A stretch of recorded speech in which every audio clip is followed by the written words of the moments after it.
Talking high school sports, he's Eric Rueb, the high school sports reporter for the Providence Journal. Thanks for coming in, Rueb. Thanks for having me in here. How are we doing? I'm a little nervous, but that's all good. All right, so you're going to up-to-date us all the goings-on right now throughout the state in high school basketball. Let's start in D1. Hendricken, NK, and LaSalle, probably the favorites in D1. What have you seen so far with the top-notch of high school hoops so far? Well, I don't think Division I's much of a surprise with who we have on top. Yeah. Hendricken's strong, as they always are. Last year, North Kingstown won the title. They've got Clay Brochu back. It's not a surprise to see them in there. And, you know, Mount Pleasant's kind of squeaking in there, too, now. They've got a really well-balanced team. LaSalle is one of those teams that I really, really like. They've got a star with Jake Bender. They've got great role pieces. They've got a leader in Nate Lucier, who's one of those kids. The quarterback. The quarterback. He just comes in. How's his game on the court? He's solid up and down, but he's one of those kids you want on your team because when time's tough, he's the one who's going to help you get over that hump, get you through that adversity, and take you deeper. They've got a nice young balance too. It's an interesting top four, and I think those are the kind of teams we're looking to in Division I. How cool is it that NK, as a public school, competing not only in football but in basketball with the Hendrickens and LaSalle's? Well, I'm more amazed at how they're doing it this year, where last year they were really deep, really loaded. This year they don't have the depth, but the program is so strong now. Aaron Thomas has done a really good job where they've had kids come up through the program from middle school, through the freshmen, through JV.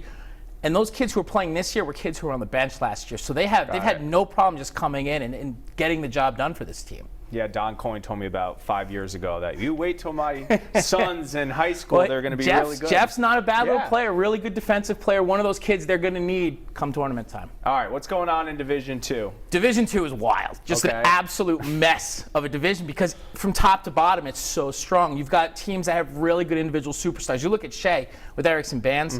Nobody in the state wants to play that team because Erickson can go for 60 and beat you on any night. 2,000 points and counting. Absolutely. You got Tyreek Weeks over at Pilgrim. This kid, Levi King from Charahoe, has come out of nowhere, and he's getting you 25 and 20 almost every night, it seems.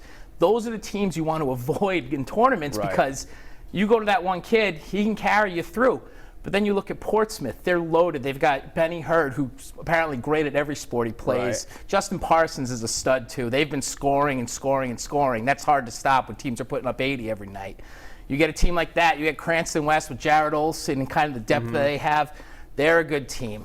Westerly, Chaz Morgan. It's that whole division. It's tough to say who's going to win because anybody can win. Is there anyone in Division II who could make a splash in the state tournament? I think everyone can. I mean, even you look at a team like Narragansett. They're more in the middle of the pack, but they can score and they can play, and now they're starting to play better basketball. With the individual talent and kind of the team grabs, I think this year, if any, is going to be the best chance we see of having a Division II team kind of get the job done.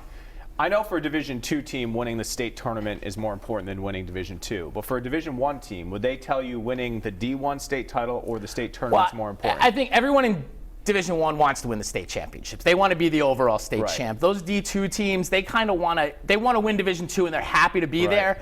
But I think this might be one of those years where, like I said, they're going to get there. They have a shot to actually win because it's so balanced this year. All right, what's going on in D3? D3 is it's sort of the same. We've got Lincoln's kind of established themselves. Octavio Brito has turned into a star this year. I mean, he's put up 30 a couple times this year. Cody Anton's been a nice little number 2 option for them too, and he's had a couple nights when Brito's been down. Blackstone Valley Preps come out of nowhere a little bit, and they're really strong. Johnston is strong again. They've got Thomas Zednick, the all-state wide receiver, who's a set. Rayfield has been playing awesome this year. They took an early season loss with the Maya Dowdy. Tatum Forbes have really been leading that team. They're playing really good basketball right now. The teams I think people need to watch, and no one really pays attention because it's D2, is Classical and Scituate. Classical's got Nina Carlin. Scituate has Madison Medbury. They're the best 2 guards in the state. With the way they lead those teams, the way they press, the way they attack, it's another case where I could see one of those D2 teams getting to the Final Four, getting into that state championship game. Do you know every player in the state? It's amazing how many kids' names I actually remember. But then the funny part is I bumped into kids like out in public, and they're like, "Oh, hey," and I'm like, "I have no idea who you are," because I know the names, I know the jersey numbers, but once the jersey numbers are gone, I'm clueless. But yeah, it's trying to keep track of everyone so that way you can figure out what's going to go on, so I don't sound like a fool when I do things like this. Tell me about at projo.com. You have the nightly hoops roundup. ProvidenceJournal.com. We are starting. Well, I've started this thing the last 2 weeks. People want to be able to have the all the wrap-ups, just a place where you can find all of what happened in basketball one night. So every single night, once we get all those calls in, I've been posting everything up onto our website, and it's actually done really well. The community seems to like it. People seem to like it, and they're going to the website. We're just, for now, it's the RIIL Hoops Wrap. That's all we're calling it. I don't have a name yet, but. Nice. That's good stuff. Make sure the coaches are calling in. There's nothing we hate more on a Friday night in the football season than waiting on a score. So. We're going to get them next. So. All right, Eric Rueb, Providence Journal, talking high school hoops. We'll see you back here in a little bit, but thanks so much for joining us. All right, fun.